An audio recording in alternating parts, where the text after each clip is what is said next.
Okay, so first and foremost, it is my honor and privilege to be of service on behalf of Attorney Matt Scarpio and to be part of this, ano po ba ito ma'am, kapihan naman tayo. Kapihan sa talakayan. So salamat po for the invitation, and I am very excited to discuss our legal position and to clarify some matters regarding the cases filed po ni Attorney Mans. Attorney, Kapeli, tingin Yes. ko, no, after today na nag-appear sa atin si Attorney Neil, yung 800 niya, matadagdagan ng 200,000. sa totoo lang, magiging million po yan mamaya. Hindi po to promise, it will happen. Attorney na ba yun? In simple term po, sir, ano po yung pinaka-core issue ng mga kasong isinampaling niyo po laban sa ilang miyembro ng House Justice Committee at ilang government agencies? So the case filed, ito kailangan ko po i-emphasize kasi based on all the questions I received yesterday from different media outlets, mukhang may misconception po sa public. So ang tandaan po natin dito, unang-una, this is a criminal case po yung finaya namin. So when you say criminal case, ang issue lang po talaga dyan, whether or not may nilabag ba or may ginawa kayong something illegal. Tapos kung meron po yung liability. Ganun lang po yun kasi yung tinatanong sa akin paulit-ulit kahapon is pang-distract lang daw to, will this affect the impeachment proceedings? Wala po itong correlation doon. This is not a TRO case, an injunction case, but simply a criminal case para yung mga taong nag-violate doon sa Anti-Money Laundering Act, Bank Secrecy Law po natin, and the Data Privacy Act ay mapanagot as to the penal provisions of those laws. Yun lang po yung pinaka-final po talaga namin. Attorney, hindi ko alam kung dapat kong tanungin kasi minsan pagdating sa usaping korte, parang hindi natin pwedeng pangunahan yung mga aksyon na gagawin niya, baka mag-preempt. But I want to ask you, pero nasa inyo po yun, kung sasagutin niyo o hindi, ano po ang pinakamalakas ninyong legal basis sa pagsasabing may paglabag po sa Anti-Money Laundering Act or Bank Secrecy Law at Data Privacy Act? Attorney? Okay, so kung tingnan po natin yung Anti-Money Laundering Act as amended, Section 8A to be specific, very straightforward naman po yung term at provision ng batas na yun. Nakalagay doon, they cannot disclose, shall not disclose in any manner any information they receive, yung AMLAC and its secretariat, even after they leave their office. And then if you read the entire RA 9160 as amended, wala na pong exceptions na pinrovide doon. So yung position namin, it is absolute yung confidentiality. At hindi po naman pwede natin ma-blame si Attorney Mans if he is enforcing that right. Kasi tandaan po natin, hindi po kami yung gumawa ng batas, mga congressmen po. Diba? So kung binigay yun ng congressman sa amin yung right na yun to enforce that, yun yung ginagawa ngayon ni Attorney Mans. He is enforcing that right that was given to him by no less than the Congress people po natin. Yes, Attorney. 2021 amendment lang po yan. Okay. And idagdag ko lang din ma'am, even in the section 16 din po nun, may provision din that states the AMLAC records cannot be used for political purposes. Yes. So yeah. Sa inyong pananaw, Attorney, may limitasyon po ba kapangyarihan ng House of Representatives Justice Committee sa pagkuha at mga paglabas ng mga financial information? Attorney, kung meron po, saan po ito nagtatapos? So ito po, i-discuss ko yung pinaka-foundation and fundamental basis po nitong Anti-Money Laundering Act natin and other confidential laws natin kasi baka po iniisip nyo, ano lang yan, ordinaryong batas lang naman yan, therefore lamang yung right to accountability provision, section Article 11 of the Constitution. So hindi po yun ganun kasimple because we have to remember the right to privacy natin emanates from the Constitution din directly, which is under the Bill of Rights po natin yan. So kung ganyan po ang nagbabanggaan na yun, Bill of Rights natin versus accountability of public officers, di ba sabi po ng Supreme Court dun sa most recent impeachment case na Duterte versus HOR 2025 na the Bill of Rights, the right to due process applies in all stages of the impeachment process.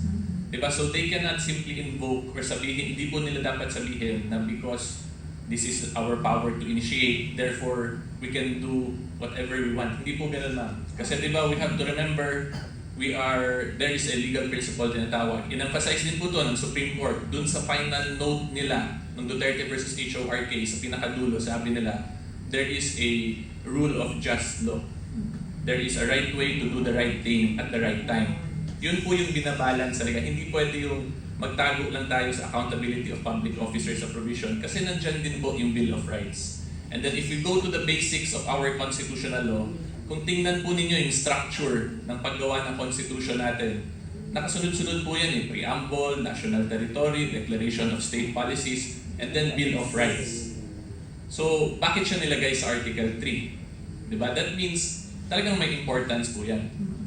Diba? So, yun yung kailangan i-balance. Hindi po pwede, in very simple terms, hindi pwede sabihin lang na we can do whatever we want because we are performing our impeachment function. We still have to preserve and protect the rights of the people.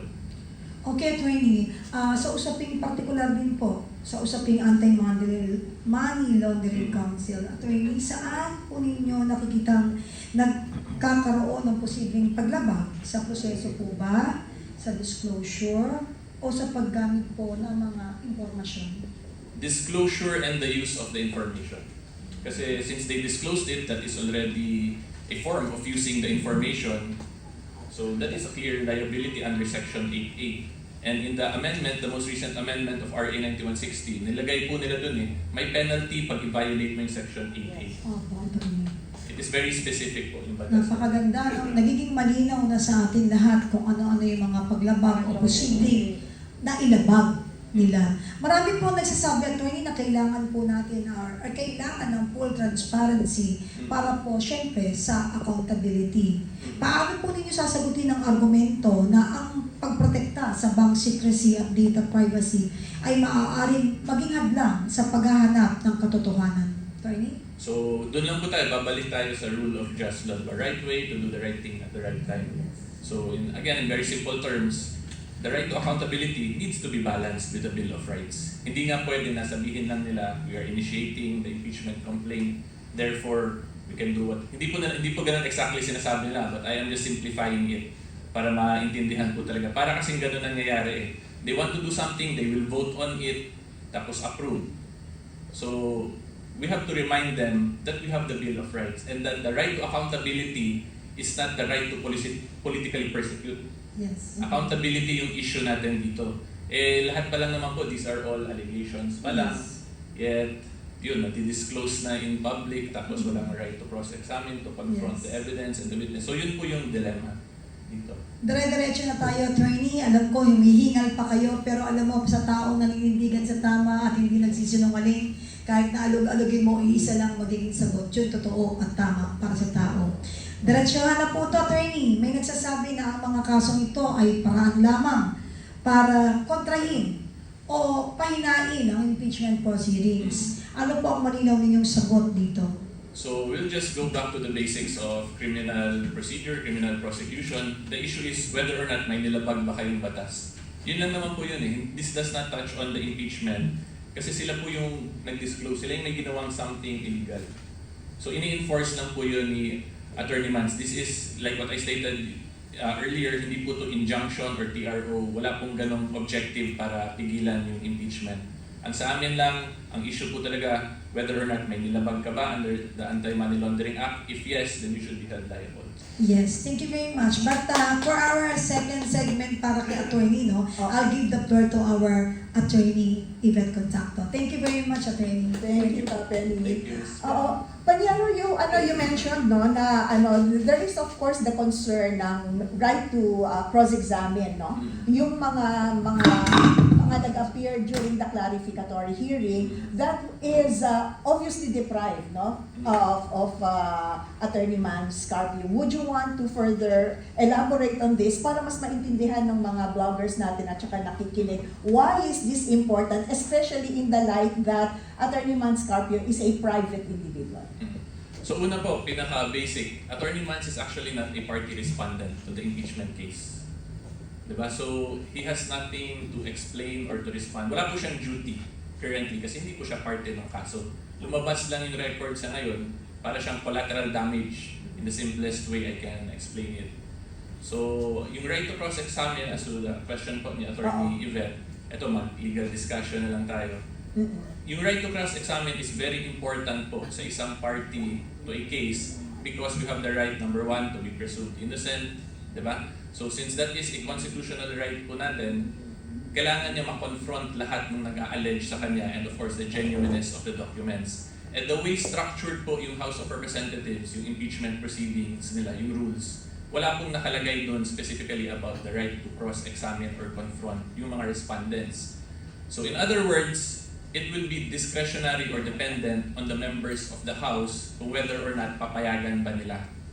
Diba? So pag ganung situation, makikita nyo, there is really room for abuse. Kasi you are at the mercy po kung ano yung gusto nilang gawin or papayagan nilang ipagawa sa'yo.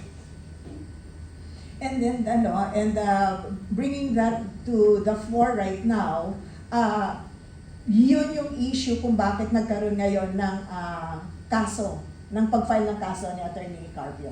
Hindi po ma'am, hindi yun yung purpose. Yung sa amin lang talaga, whether or not may ginawa pa silang illegal, we are of the position, they violated the Anti-Money Laundering Act, therefore they should be held liable under the penal provisions of that. Sa impeachment process ma'am, wala kaming pakialam talaga actually kasi kung gusto nila, pwede naman i-TRO, injunction. Oo. So, pero insofar as you're concerned, sir, yung nangyari po na paglabas ng mga bank records po, no? Nadawit po ba dito? Kasama rin po ba dito si Attorney Mans, pati yung mga ITR, pati may mga ano po ba? Yung ITR po, yun yung dinidiscuss ngayon, if I'm not mistaken, sa current impeachment hearing as we're having this panel discussion. Okay. So yung una-una pa i-emphasize ko, emphasize ko lang din po pala, yung AMLAC records, we have not officially received an official copy. So yung meron lang kami ngayon is from the YouTube account ng House of Representatives. Okay. So hindi pa na-notify properly talaga si Attorney Mans regarding that. And yung na-divulge doon na talagang naapektuhan si Attorney Mans kasi the way AMLAC presented it appears to be the financial transaction records daw ni Attorney Mans Carpio, tapos may na-disclose doon na names of certain clients. And as you all know, di ba si Attorney Mans Carpio is a very private person. All throughout, si VP naman was elected public officer, pero si Attorney Mans did his best and took efforts talaga to maintain his privacy. So therefore, you cannot just classify him agad as a public figure kasi he worked hard to maintain that privacy aspect po. So hindi dapat siya basta-basta na lang dinadamay. Okay. How do you find po yung yung concern dito no sa pagpatawag ng mga ITRs? Sa mag-asawa po ba 'yon na pinahimin ng ng House o kay VP lang po? Sa mag-asawa. I see. And walang kaalam-alam Plus dito. the businesses that they allegedly have business interests. And when these were these were subpoenaed, walang kaalam-alam si Attorney Mans na pati 'yon ipapatawag or Kung ano ipapa-produce. lang po yung records na nasa YouTube sa transcript of records nila ng House of Representatives, yun yung aware kami. And therefore you find this as a violation also of his right? Yes, because again, he's a private individual and yung current kasi sinasabi, since he is married, therefore he is open to public consumption. Pero yun nga po, he took efforts po all throughout for many years to maintain his privacy. Therefore, hindi siya pwede automatically consider as a public figure na pwede na lang for public consumption. Would you want to comment also na yung transactions ay yung mga documents pertains to transactions that go all the way to 2006 Yes. allegedly and during that time hindi pa po sila kasal, tama po ni VP. Would you want to comment on that also? Yung extent yung lawak ng panahon kung saan pinakuha nila yung mga documents. So, una, yung kailangan natin ma-take note dyan, in impeachment process, the case must be based on for the actions during the impeachable term, for the term of the impeachable officer. So, yung 2006, sobrang layo pa po nun. So, yung question dyan, bakit nila inabot yun? Wala namang correlation na yun sa actions niya as an impeachable officer ni VP sa harap. So, yeah, yan lang po. I think the Filipino people naman po can have a reasonable conclusion as to why. This is just on your personal note. Would you say this is selective justice? On a personal note, you're not speaking right now as the spokesperson of As a blogger, ma'am. As a blogger, as a lawyer. selective justice. So if you look at the way they applied it sa impeachment process po kay President Bongbong, one of the reasons why they dismissed that is because madami daw issues na pending pa, wala pang final resolution, like yung mga sa Supreme Court cases na pending. So if we just base it on that alone, kung tingnan niyo po yung impeachment complaint against the Vice President, may mga certain issues din na pending pa dun eh. Wala pang finality. Correct. So, and then kung tatandaan din po natin, lahat ng allegations ngayon ay wala pang ang conclusion. Sa COA, si VP still has the right to appeal to the Supreme Court. Correct. And then, napalitaan naman po siguro ninyo, di ba, na mag-i-issue daw po ng letters of authority, LOA. Yung LOA, kagabi, correct. mag-press release pa lang po yun. So, letter of authority, that's very preliminary pa lang po in the determination of tax cases. So, ano ba, nandito pa sila sa step 1, pero may mga insinuations of certain wrongdoings. Again, constitutional presumption, our right to be presumed innocent constitutionally yung pinakadapat unang tandaan dyan. Okay, Kapeli? Hindi, gusto ko lang susugan din kay Atty. Tuloy mo kang handang-handa si Atty. Tuloy-tuloy yung tanong namin, tuloy-tuloy din yung sagot. Vlogger ma'am eh. So, Vlogger kasi, na-monitor ko po anticipated yung na. VP impeachment from 2025. Kasi I personally am very passionate about constitutional law. Yes, that's great. Impeachment touches on constitutional law. Kanina kasi, Kapeli, tanong ko lang muna. may personal comment. Okay po. Alam niyo po kung bakit may passion si Attorney Neil dyan sa constitutional law. Parang ho, isa sa mataas na grado niya nung pagpasa niya sa bar ay ang constitutional law. Kaya, and then it's very interesting kasi nga katulad nun, lalo-lalo na yung rights nating mga tao, involved kasi yan eh. Kung baga sa doktor, di ba, ginagamot yung sakit ng katawan, yung Bill of Rights kasi yun yung sa mga karapatan natin, yun, hindi mo man siya nakikita, pero mararamdaman mo siya. Kaya ganun ka-passionate si Attorney Neil. Yes. Maganda yung sinabi ni Atty. kanina. It's an eye-opener to all of us. Ang sabi niya, ang mga tao daw, kailangan hanggat hindi mo na papatunayan at nailalatag yung mga kung ano man posibleng magpapalakas para sa pagpapakilala sa taong yun, hindi pa yan guilty. Inosente pa rin yan. Kanina nanonood ako, akala mo talaga totoong-totoo na yung kinakaso. Pagkatapos, ang pangit pa ito, what can you say about yung parang exaggerating lahat ng moves at movement para to show sa mga tao na may na-violate talaga si VP Sara. Number 1, yung habang nagsasalita sila, galit na. Wala na yung pagiging restrained. For me, it's very unbecoming para sa isang taong nakapwesto sa Kongreso na pinaniniwalaan ng lahat ng Pilipino. Tapos habang nagsasalita sila ng kung ano-anong mga salita na pinakikita at sinuzoom nila yung upuan po ni VP Sara.